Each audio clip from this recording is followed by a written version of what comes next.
Les amis, dites-moi, que seriez-vous prêts à faire pour l'amour de votre vie? Vous pouvez trouver ça un peu ridicule, étant donné que je n'ai que 18 ans, mais j'ai déjà décidé que j'étais prête à faire de grands sacrifices. J'ai sacrifié à la fois mon apparence et ma santé pour celui que j'aime. Je m'appelle Kimberly, et je vais vous raconter comment j'ai failli mourir alors que tout ce que je voulais c'était attirer l'attention d'un garçon. Je vais commencer mon histoire avec quelque chose qui m'est arrivé plus d'une fois. Cela pourrait expliquer certaines de mes caractéristiques, qui autrement pourraient rendre mon histoire difficilement croyable, ou en tout cas vous embrouiller. J'étais dans la banlieue de ma ville, à la recherche d'un coiffeur qui me convienne. Ma famille vit dans un quartier riche, et en théorie, j'aurais pu demander de l'argent à mes parents pour aller dans un bon salon en centre-ville ou près de chez moi. Mais cela n'avait absolument rien à voir avec l'argent. J'ai gardé cette pensée dans ma tête pour rester calme pendant que je parcourais ces rues étroites où je n'étais jamais allée, à la recherche de ce dont j'avais besoin. Il était environ 3 heures de l'après-midi, mais je me sentais très mal à l'aise dans cette partie de la ville. Il y avait très peu de gens dehors, et ceux qui passaient par là ou qui se trouvaient sur mon chemin me croisaient avec des regards de travers. Finalement, en suivant les instructions du navigateur, j'ai tourné dans une ruelle et j'ai vu la porte de mon nouveau salon de coiffure. Je trouvais bizarre que, pour une raison inconnue, l'entrée ne donne pas sur la rue principale. Mais j'ai pris une profonde inspiration et je suis entrée. Une fois à l'intérieur, j'ai vu qu'il n'était pas si terrible. Je n'étais pas sûre que le salon fût parfaitement propre ou que la femme qui y travaillait stérilisait régulièrement ses instruments. Mais cela ne me dérangeait pas. J'ai décidé de ne pas lui poser de questions, afin qu'elle ne m'en pose pas non plus. Mais une fois que la coiffeuse a entendu la description complète de la façon dont je voulais que mes cheveux soient teints et qu'elle a commencé à travailler, elle n'a pas pu résister à la tentation de me poser des questions. Quelques minutes après l'application de la décoloration sur mes cheveux, j'ai commencé à tousser. Mes yeux sont devenus rouges comme si je n'avais pas dormi pendant 3 jours et la peau de mon cou a commencé à prendre une couleur rose inquiétante et s'est couverte d'une éruption cutanée. La coiffeuse m'a demandé si j'étais allergique à certaines substances, mais je lui ai répondu que tout allait bien et qu'elle pouvait continuer à travailler. Mais au bout de 10 minutes, je me suis sentie encore plus mal. Mon cou a commencé à me démanger terriblement et j'ai eu l'impression d'étouffer. Ma respiration est devenue si bruyante et difficile que la coiffeuse est devenue nerveuse et m'a de nouveau interrogée sur une potentielle allergie. Je n'ai pas répondu. Puis la femme s'est fâchée et m'a chassée de son salon en disant qu'elle ne voulait pas de problème. Elle a refusé de prendre mon argent ou de terminer son travail. Avec une chevelure à moitié décolorée, je n'avais pas d'autre choix que de rentrer chez moi. Heureusement, mes parents n'étaient pas à la maison. En essayant de respirer à travers un mouchoir propre, je me suis assise devant mon ordinateur et j'ai commandé en ligne une livraison express de teinture asiatique pour cheveux. Oui, j'étais tellement désespérée que j'ai décidé de finir la coloration moi-même, même si je n'étais pas une professionnelle et que le résultat serait loin d'être parfait. J'avais besoin de garder mes cheveux blonds. Et je savais que ce n'était pas mon jour et que n'importe quel autre salon me mettrait à la porte comme cette femme l'avait fait. La teinture est arrivée rapidement, alors je me suis enfermée dans la salle de bain et luttant contre les larmes, la toux, le nez bouché et la terreur que j'ai ressentie en pensant à l'étouffement. J'ai plus ou moins fini de teindre mes cheveux. À la fin du processus, j'étais à moitié consciente et la seule chose qui m'ait aidée à me remettre sur pied a été une poignée de pilules antihistaminiques. Mais je devais endurer toutes ces tortures pour rester blonde. C'est juste que mon petit ami préfère les blondes. Et je l'aime vraiment. Je suppose que vous me prenez pour une idiote maintenant. Mais vous ne comprenez sans doute pas ce que je ressens pour ce garçon.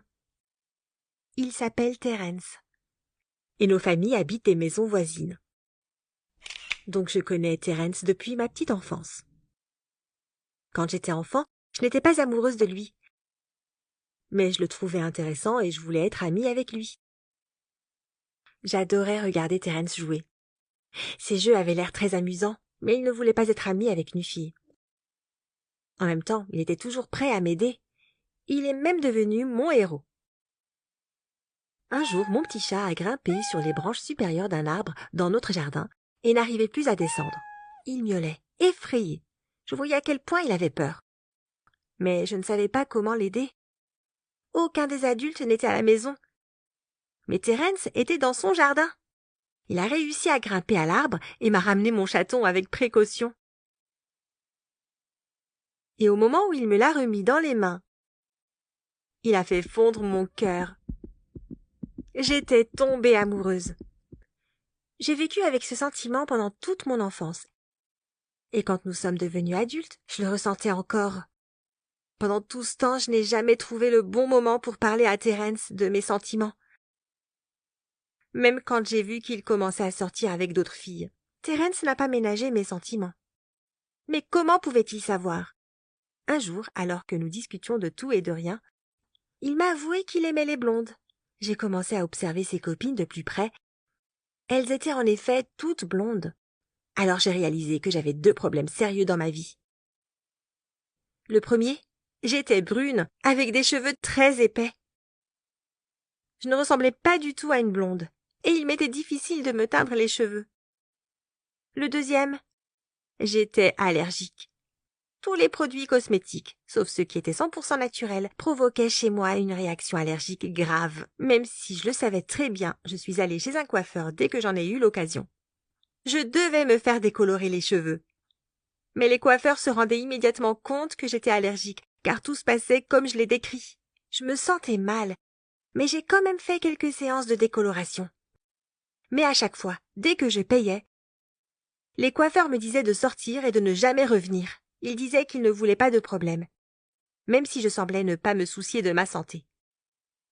Quoi qu'il en soit, les résultats ont dépassé mes attentes. Qui aurait pu penser que des cheveux blonds m'iraient si bien? Désormais, j'aimais ce que je voyais dans le miroir et j'étais sûre que Terence me remarquerait tôt ou tard. Mais j'ai vite découvert que l'éruption cutanée qui couvrait ma peau après l'application de l'eau de Javel n'était pas la pire des conséquences. Ma peau était désormais couverte de petits ulcères. C'était très douloureux et je ne savais pas comment les traiter correctement. Je ne pouvais plus du tout toucher ma tête. Je voulais crier à chaque contact. Je pouvais à peine retenir mes larmes de douleur. Ce n'est qu'en pensant à Terence que j'ai eu la force de me coiffer, de me maquiller, de m'habiller avec de beaux vêtements qui cachaient autant que possible ma peau meurtrie, et de faire un pas vers mon destin. Je savais où Terence allait traîner ce jour-là et j'ai décidé de le surprendre. Et j'ai réussi! Terence a été agréablement surpris par mon nouveau look et a finalement commencé à se comporter comme s'il voyait une femme en moi. Il était seul à ce moment-là, donc rien ne pouvait nous déranger. Nous sommes allés nous promener et plus tard, dans la soirée, nous sommes rentrés chez nous ensemble. Terence et moi étions voisins, donc il n'y avait rien d'extraordinaire à cela, mais cette fois, notre soirée ensemble avait davantage ressemblé à un rendez-vous amoureux. Et Terence semblait me considérer comme sa petite amie, et non seulement son ami. Devant la porte, il m'a embrassée. J'étais heureuse, c'était une vraie victoire pour moi. Mais quand mon petit ami a mis son bras autour de mes épaules, j'ai failli crier. Terence a doucement passé sa main dans mes cheveux, et j'ai eu l'impression qu'il triturait mes plaies ouvertes avec une fourchette. Un troisième problème s'ajoutait aux 2 premiers. J'avais enfin le garçon dont j'avais rêvé toute ma vie, mais je devais maintenant lui cacher d'une manière ou d'une autre ce que je ressentais lorsqu'il me touchait. Mes cheveux poussaient vite, si bien que je devais les décolorer souvent. Cela ne laissait pas le temps à mes blessures de guérir correctement. J'ai réussi à cacher les autres symptômes en prenant des pilules, mais je ne pouvais rien faire contre les réactions de ma peau. Terence et moi étions un couple, mais je devais toujours inventer des excuses stupides pour éviter d'être seule avec lui, afin qu'il ne me touche pas. C'était très triste parce que c'est exactement le contraire que je désirais. Mais ce n'était pas la fin de mes ennuis. J'ai découvert que la seule teinture de cheveux à laquelle je m'étais plus ou moins adaptée, avec l'aide de quelques pilules, bien sûr, me faisait perdre des cheveux. J'étais prête à endurer la douleur, mais ça, c'était trop. J'aimais être blonde. Je serais d'accord pour redevenir brune, mais être chauve, non. J'ai dû trouver d'urgence une nouvelle teinture de cheveux et la commander à nouveau en ligne. Mais cette nouvelle teinture s'est avérée pire que toutes les autres. J'étais seule à la maison, comme toujours, quand j'avais besoin de me teindre les cheveux. Mais dès que j'ai mis la teinture sur mes cheveux, j'ai commencé à m'étouffer comme jamais auparavant. Mes pilules ne m'ont pas aidé non plus. J'ai senti mon cou gonfler et bloquer mes voies respiratoires. Je suis tombée par terre et je n'ai réussi qu'à envoyer un message à Terence disant « À la maison, au secours !» Il était chez lui lorsqu'il a reçu ce message effrayant et il a immédiatement couru vers moi. La porte d'entrée était fermée, alors Terence a dû briser une fenêtre pour me trouver par terre dans la salle de bain. Mon héros m'a de nouveau sauvée. Terence a appelé les secours et je me suis réveillée à l'hôpital. Là, j'ai dû tout lui raconter, ainsi qu'à mes parents, qui n'avaient aucune idée des conséquences de mon changement de look radical. Terence a été choqué par ma confession, mais pas de manière dont je pensais. Il m'a fait promettre que je me teindrais plus jamais les cheveux. Et à son tour, il m'a promis qu'il ne me quitterait jamais au prétexte qu'il préférait les blondes. Ensuite, je me suis sentie vraiment stupide à propos de tout ce qui s'était passé. Mais en même temps, j'étais heureuse.